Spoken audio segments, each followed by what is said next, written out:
Eh, Saludos, soy Víctor Pérez y de vez en cuando me dedico a programar PLC como pasatiempo. Se me ocurrió un día hacer un contador binario, más o menos trasladando lo que es la mm, lógica digital a controles eléctricos. Este es un circuito de un contador binario, si se fijan, esto es lo que se conoce como un flip-flop de tipo JK. En cascada, si se une la J y la K, se forma lo que es un flip-flop tipo T.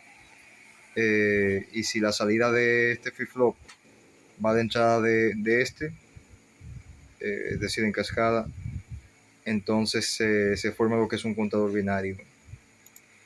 Por supuesto, hay contadores binarios mucho más sencillos, como este de acá, que es utilizando flip-flops tipo D. Se conecta la salida negada a la entrada de datos y en cada pulso de reloj lo que debe de hacer es conmutar. Si esto es 0, se convierte en 1 y si esto es 1, se convierte en 0. Bueno, entonces apliqué, claro, pues, un flip-flop tipo T puede formarse a partir de un JK o de un tipo D como se muestra en esta imagen. Entonces decidí irme por el tipo D.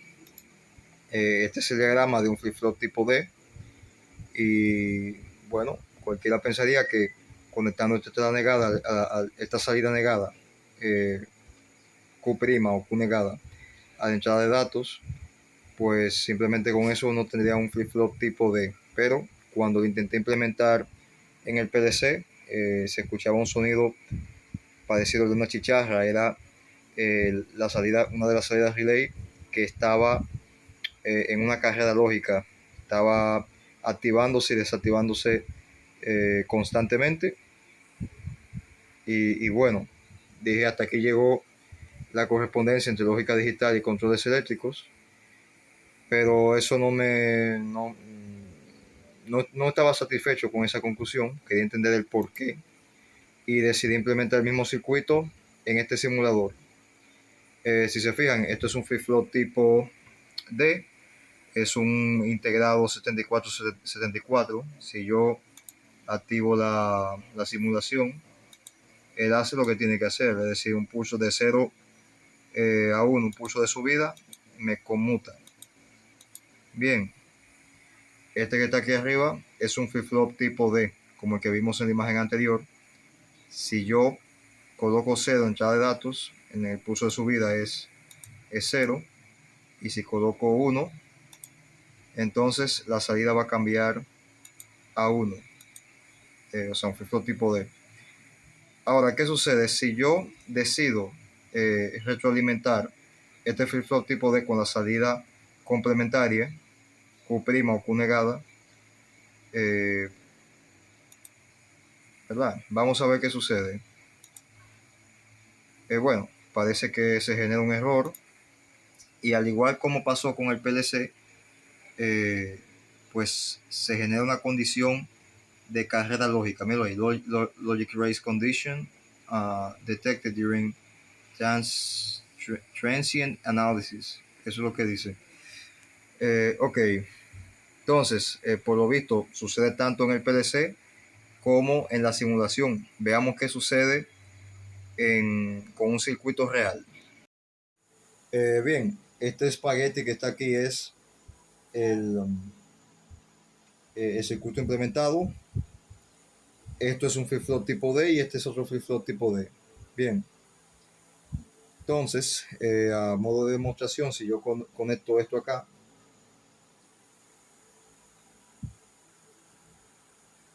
voy a trabajar con una mano. Bien, el botón verde representa el dato y el rojo representa el pulso del reloj, ¿verdad? Ahora mismo está encendido el LED de la derecha, el de la izquierda es 0, el de la derecha es Q' o Q complementaria y el de la izquierda es Q. Entonces, si yo presiono aquí 1 y ejecuto un pulso de reloj con el botón rojo, conmuta.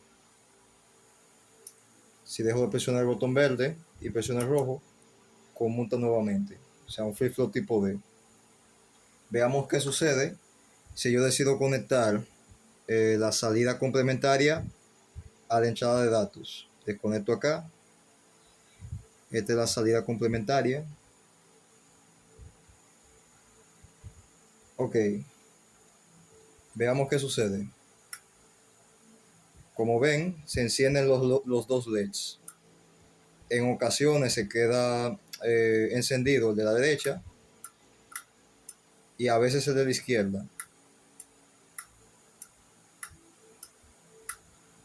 Debido a que en la simulación se genera una condición de carrera lógica, lo que asumo es que cuando yo dejo presionado el, el- el reloj o los pulsos del reloj, o sea, están en estado alto, eh, pues ambos LEDs comienzan a oscilar a alta velocidad y por eso es que los dos se ven encendidos. Lamentablemente no tengo un osciloscopio para comprobar esto, pero por un tema de que es una condición de carrera lógica tiene sentido.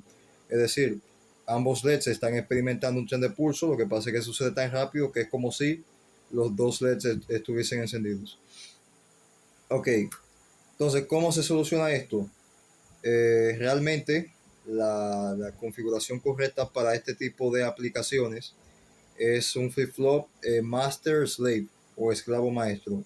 Es básicamente un flip-flop eh, cuya salida está conectada a la entrada del siguiente y el siguiente flip-flop, el pulso de reloj es complementario al pulso de reloj del primer flip-flop.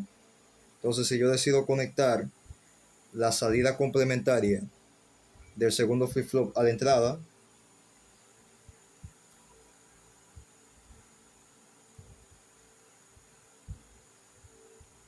esto es en vivo.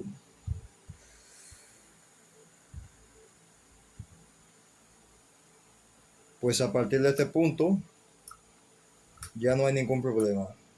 Fíjense que cuando yo presiono o sea, el pulso o la señal del reloj está en estado alto, o mejor dicho, en el flanco de subida, de 0 a 1 en este caso, él conmuta en este flip-flop de acá, pero no conmuta en este hasta que yo levanto el botón.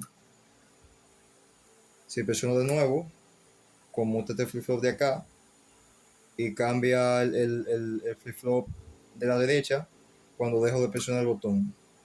Entonces, de esta forma, yo sí puedo tener un flip-flop tipo T funcional. Si les llama la atención o les despierta su curiosidad, este circuito de acá es simplemente un latch RS o un flip-flop RS. A lo mejor no es lo mismo un latch que un flip-flop y por eso estamos aquí en esta situación. Eh, y el objetivo de este circuito de acá es simple y llanamente eliminar el rebote de estos botones.